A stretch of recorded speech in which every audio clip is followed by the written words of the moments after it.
177쪽 다 같이 함께 읽어봅시다. 하겠습니다.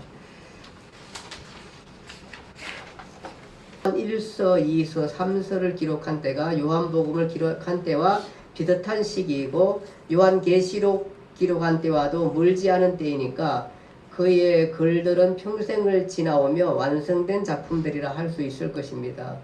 그래서 그의 글들은 고난을 머금은 빙하로 있다가 녹아내린 심오한 코발트색 물처럼 신비로운 것 같습니다. 당시 에베소에서 목회할 때 어떤 설교들을 했는지 이 편지를 통해 엿볼 수 있습니다. 요한복음, 다락방 강론, 포도나무 강론을 기록한 사도 요한답습니다. 그 얘기를 여기서도 하고 있는 셈입니다. 정말 사도 요한은 예수님께 이런 이야기를 들은 겁니다. 가슴에 고여 있으니까 자꾸 생각나서 이렇게 건드리면 나오는 겁니다. 우리도 그럽시다. 예, 까지 봅니다. 자, 오늘 보면 오늘은 이제 요한 1서, 2서, 3서 부분 보겠습니다. 요한 1서, 2서, 3서는 똑같이 요한복음 또 요한계시록까지 누가 쓴다 하면은 제자 요한입니다. 그러니까 제자 요한, 예, 제자 요한이 썼습니다. 그러니까 그 세례 요한이 아니고 제자 요한입니다. 제자 요한. 예수님 12제자 가운데 요한이라는 요한을 썼는데 오늘 보면 이쪽 편에 요한복음, 요한 1서, 요한 2서, 3서, 요 계시록까지 이쪽 거의 90년 가까이 이때에 AD 90년 이때쯤에 이렇게 기록한 것입니다. 기록한 것이고요. 오늘 여기 함께 읽읍시다 보면은 요한은 짜투리 공생애에 예수님을 만났다 이 얘기를 하고 있는데 혹시 잊으셨을 수도 있겠어요. 짜투리 공생애란 말. 예. 그 공생애를 우리가 예수님의 공생애를 3년이라 그러잖아요. 3년이라 그럴 때 뭐를 기준으로 했죠? 기억하시나요? 뭐를 기준으로 해서 3년을 자른 거죠? 6월절입니다. 6월절. 왜냐하면 6월절 예루살렘에 와가지고 성전에서 제사를 드리다 보니까 6월절을 기준으로 해서 3년인데 처음 공생애 시작하기 전에 시작을 했는데 6월절이 아니었어요. 조금 지나서 6월절이 학기 때 시작됐기 때문에 그 전에 공생애가 좀 있었어요. 그 공생애를 가르쳐서 짜투리 공생애, 예, 앞에 있어요. 1년, 2년, 3년을 세는 그 앞에 얼마 기간 동안, 그 기간 동안을 짜투리 공생애라고 우리가 그렇게 공부를 했었고요. 그 짜투리 공생애 때에 그 사역 중에 하나가 뭐냐 하면은 이제 세례 요한이 그 요단강 근처 베다니 그쪽에서 세례를 주고 있었던 거예요. 세례를 주고 있었는데 그때에 예수님께서 이제 걸어오시는 거예요. 세례 요한 때 오실 때에 그때 당시 이제 이 사람들도 요한이나 베드로나 안드레 다 세례 요한의 제자였어요. 그렇죠? 원래는 세례 요한의 제자였어요. 그랬는데 그 세례 요한이 예수님께서 자기에게 걸어 나오시는 것을 보면서 보라 하나님의 어린 양이로다 이렇게 예수님을 소개하니까 소개해 줬어요. 그래서 이 두 사람 바로 베드로의 형제 안드레라는 사람하고 그 다음에 거기엔 이름은 안 나오지만 저자다 요한복음에 나오다 보니까 아마 요한이었을 그 사람이라 그러는데 이 제자 요한 두 사람이 세례 요한과 같이 있다가 누구를 따라가냐면 예수님을 따라가게 됐어요. 그때가 예수님을 처음 만나고 부름받은 거예요. 세례 요한이.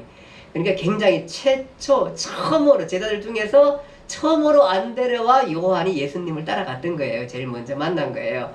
이렇게 그 세례 요한이 사도 요한이 그렇게 해서 예수님을 만나서 집회 장소에서 예수님을 따라가서 쫓아가게 되었고 그때 예수님을 처음 만나서 그렇게 예수님의 그 사랑을 받아가면서 제자로서의 삶을 살게 되는 겁니다. 이 사도 요한은 예수님의 사랑을 굉장히 많이 받았어요. 그래가지고 그 사도 요한께 성경을 자세히 읽다 보면은 이 요한복음을 읽다 보면은 이 요한이라는 이 사람 거기 안 나오면 자기를 소개를 잘 안 하는데 사실은 이 사람의 모습이 어떻게 되어 있냐면은 예수님 곁에 늘 있고 저기 요한복음 13장 23절에 이렇게 되어 있어요. 예수의 품에 의지하여 누웠는지라. 이런 거 보면은 다른 사람은 이런 행동을 좀 하기가 어려운데 이 친구는 막내 같아, 막내. 예, 실질적으로 제자들 중에서 막내 그런 것 같아요. 그런데 어쨌든 간에 막내 같아가지고 사랑을 많이 줬던, 예수님의 사랑을 많이 줬던. 물론 이 사람이 꼭 그런 것 같지는 않아요. 왜냐하면은 그 사마리아, 예수님이 이제 그 성천하게 사마리아에 올라오실 때에 사마리아에 이제 제자들을 보내가지고 미리 준비해. 우리가 사마리아에 가서 잠을 잘 수 있게 한 마을에 보냈을 때에 사마리아 사람들이 안 받아들이는 거야. 그러니까 이 요한과 야고보가 뭐라 그러냐면은 우리가 저 하늘로부터 불을 확 끌어내려가지고 저들 그냥 살라버릴까요? 이럴 만큼 또 강한 면도 있긴 해요. 아직까지 뭐 완전히 변화된 건 아니지만 이 사람이 어쨌든 이 사도 요한 하면은 사랑이 많은 사람이 이렇게 생각하시면 될 것 같아요. 여러분들이 사도 요한 그러면은 사랑의 사도 이런 식으로 기억해도 좋을 것 같아요. 또 예수님의 사랑을 많이 받았으니까 또 이 사람이 아마 사랑이 굉장히 많다 보니까 나중에 예수님께서 돌아가실 때에 예수님의 어머니 계시잖아요. 어머니 누구예요? 마리아 계신데 십자가에 돌아다니면 가시면서 그 예수님께서 뭐라 그러냐면 요한아 마리아를 향해서 내 어머니다. 무슨 얘기냐면 이제부터 그분은 원래 내 어머니지만 이제부터는 네 어머니야. 네가 돌봐줘야 할 어머니라는 겁니다. 그렇게 소개해요. 그러니까 제자들 가운데서도 뭐 훌륭한 제자 많잖아요. 베드로, 뭐 또 야고보, 뭐 이런 훌륭한 제자 많은데도 그 요한한테 또 요한이 끝까지 그 십자가 있거든요. 남아 있으니까 요한한테 그 엄마를 육신의 어머님을 맡기게 되면서 요한아, 내가 다 돌보지 뭐 난 이렇게 해서 하늘의 사명을 받고 와가지고 일찍 가지만 인류를 구원해 가지만 육신의 어머니지 않느냐?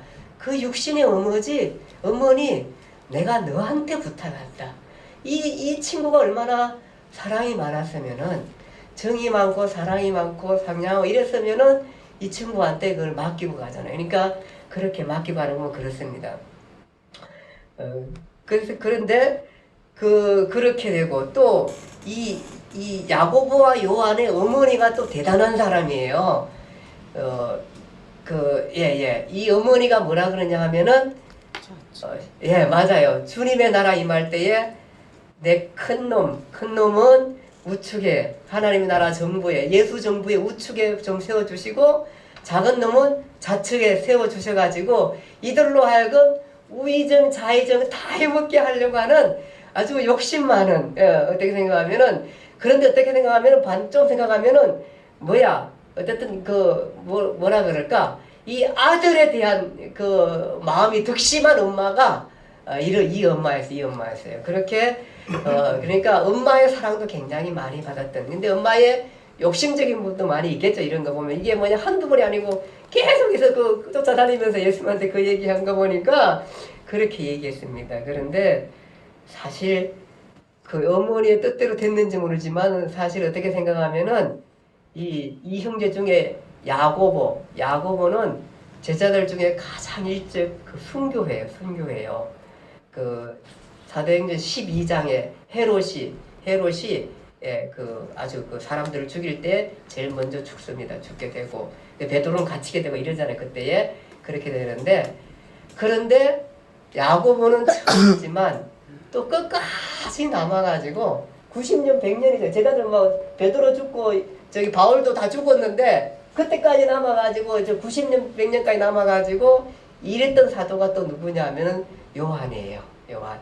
그래가지고 세베대의 두 아들 하나들은 가장 일찍 순교당하고 이 사도 요한은 늦게까지 충실하게 수역 사역 다 하고 성경 말씀 이렇게 쓰시고 또 특별한 성경 말씀 그 계시록까지 정말로 그 환상을 보면서 쓰시고 그렇게 해서 마지막 종말에 대한 얘기들을 충분히 다 해주시고 또 새로운 새 땅에 대한 얘기를 해주시고 하늘나라에 대한 소망들을 갖게 해주시면서 돌아가신 분이 사도 요한이었습니다.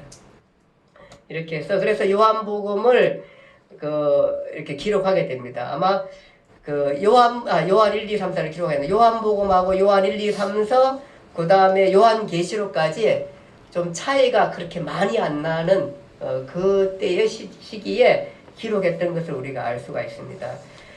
이때 기록이 한 90년대쯤 100년 그 사이고요. 이때의 사도 요한은 에베소에서 아마 목회를 한 것 같습니다. 에베소에 우리가 에베소 목회했던 사람 기억나나요? 디모데. 예, 디모데가 죽기 전에 에베소에서 목회할 때에 바울이 다니면서 에베소 목회하는 디모데한테 편지를 쓴 편지가 디모데인데 똑같이 아마 그 후에 사도 요한이 그쪽에서 목회를 했던 것 같습니다. 그렇게 되고요. 그리고 거의 다가 내용이 뭐냐 하면은 요한복음하고 내용이 비슷합니다. 비슷하게 되고 또 이 책을 읽다 보면은 다락방 강론, 포도나무 강론이 생각난다고 하는데 다락방 강론 할 때 뭐냐 하면은 다락방 강론 때는 예수님께서 주로 어떤 얘기를 하시냐면은 메시아는 떠난다. 메시아는 사라진다. 메시아는 온 곳으로 간다. 이런 얘기들이거든요. 그러니까 너희들이 내가 이렇게 가는데 가니까 너희들끼리 위에 있고 형제들이 서로 사랑하면서 잘 지내라. 이게 다락방 강론이 다락방 강론. 사람들이 떠난다고 하니까 어디로 가는지 모른다고 하니까 왜 못 가냐고 우리는 왜 못 따라가냐고 막 계속해서 그 얘기를 하잖아요.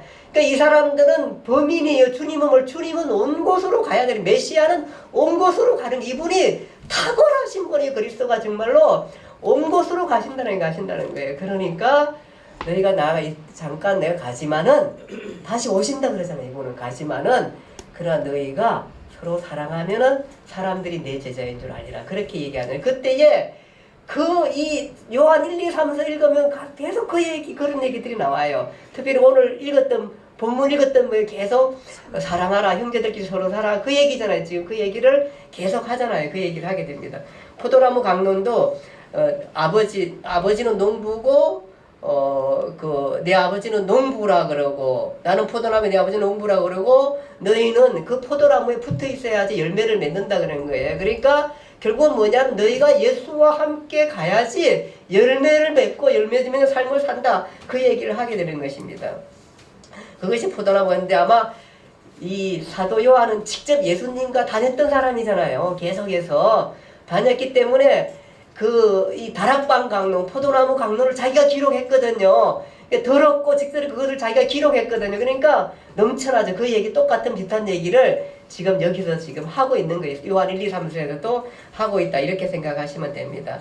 자, 요한 1서는 요한복음과 비슷한 형식과 내용으로 마치 한 편의 논문 같다. 인사도 없고 수신자도 없다. 요한복음을 읽는 것 같은 착각이 들게 한다. 예수는 빛이요 생명이요 하나님이시다.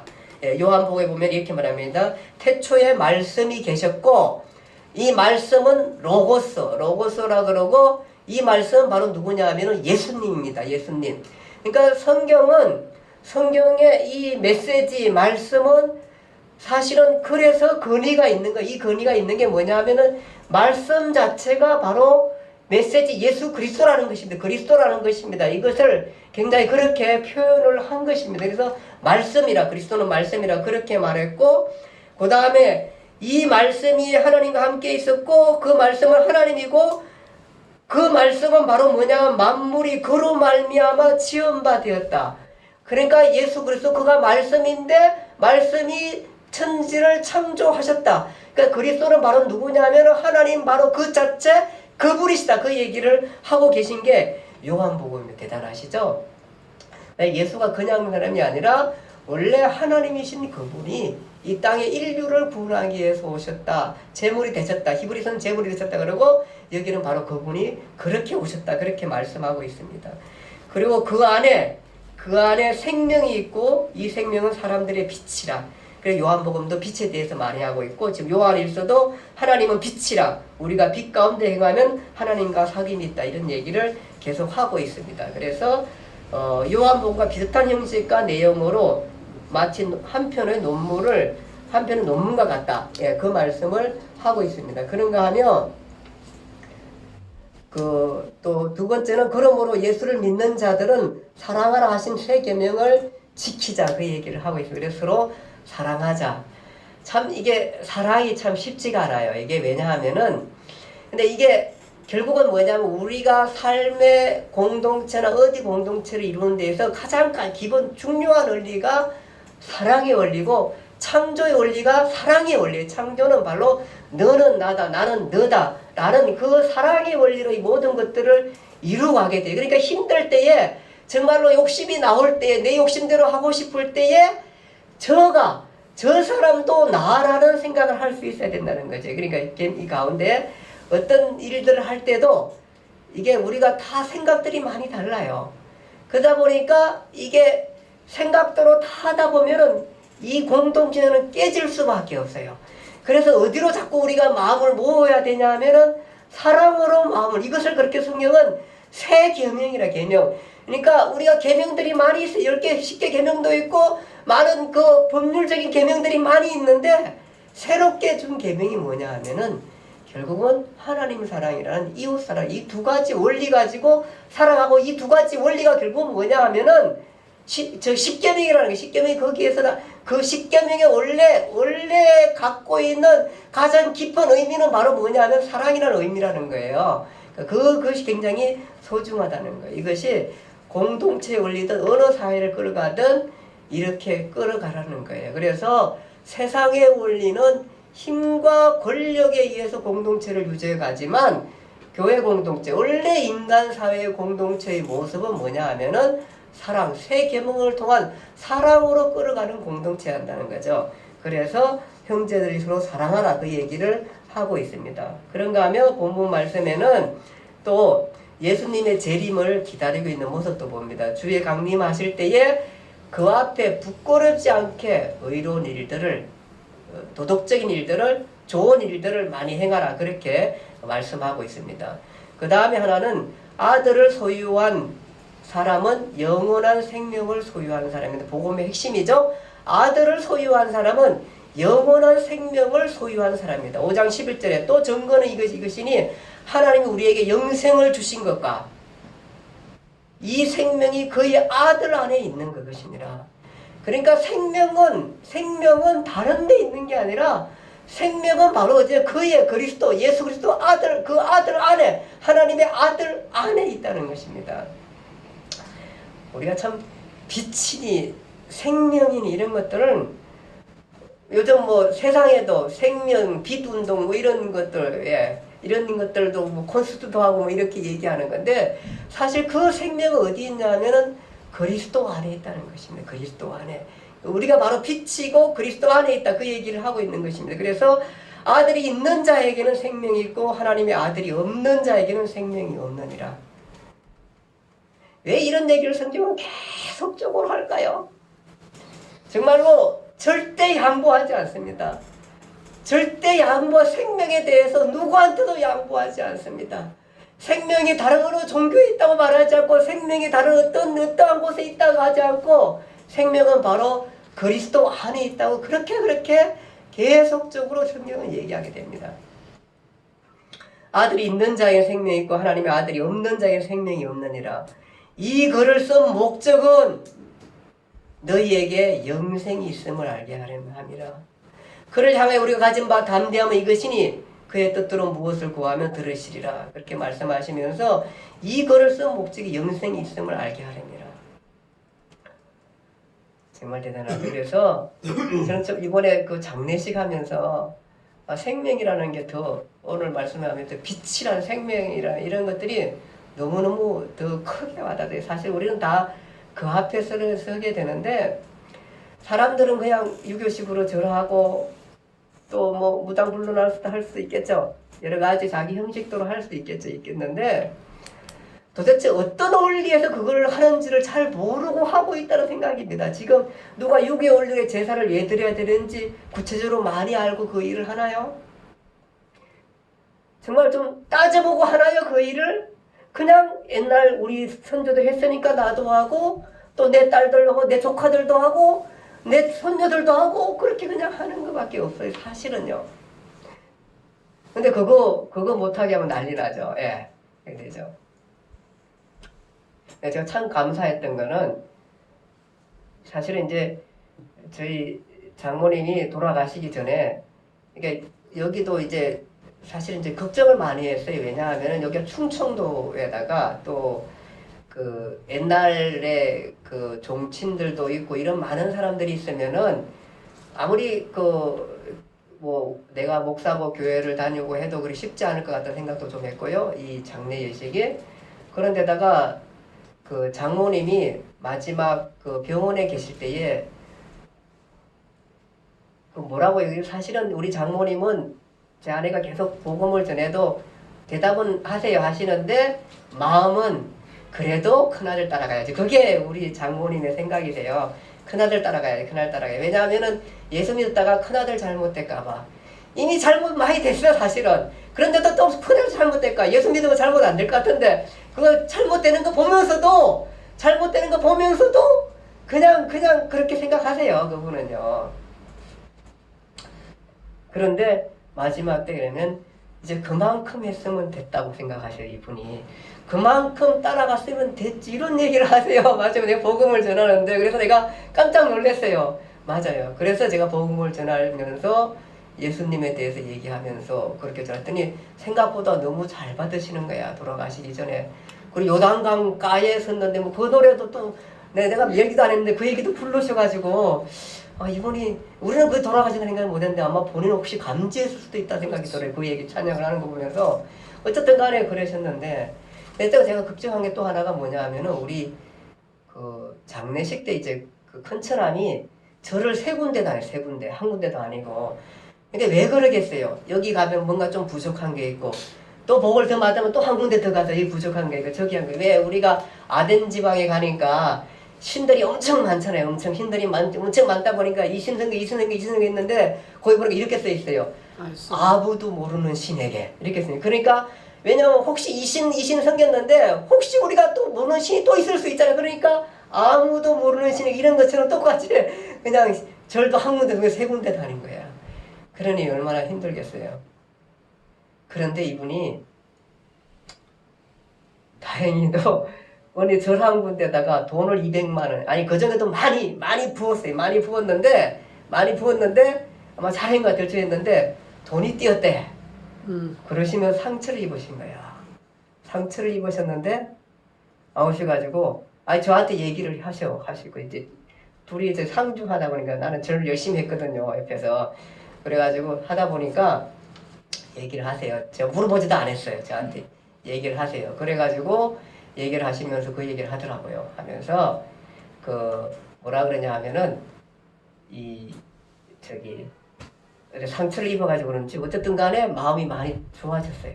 좋아지셔가지고 기독교식으로 하려나더러 기독교식으로.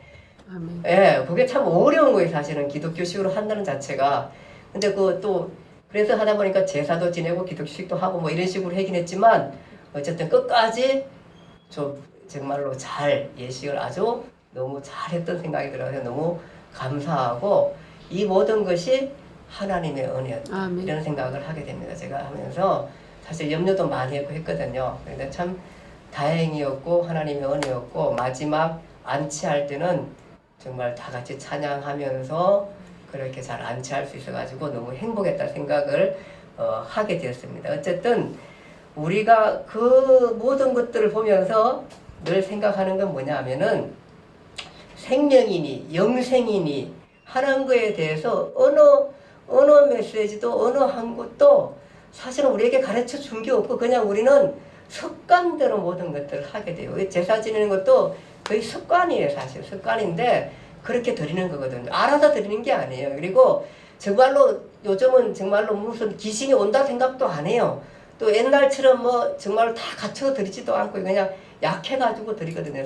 이렇게 해가지고 전부 다 간편하게 드리는 이런 세대가 되었던 거예요. 되었는데 정말로 주님께서 우리에게 주신 생명이니 하나님의 아들이니 영생이니 빛이라는 것들은 얼마나 소중한지 우리가 정말 장례식 하면서 그것이 얼마나 많이 와닿나 하는 생각을 하게 되었습니다.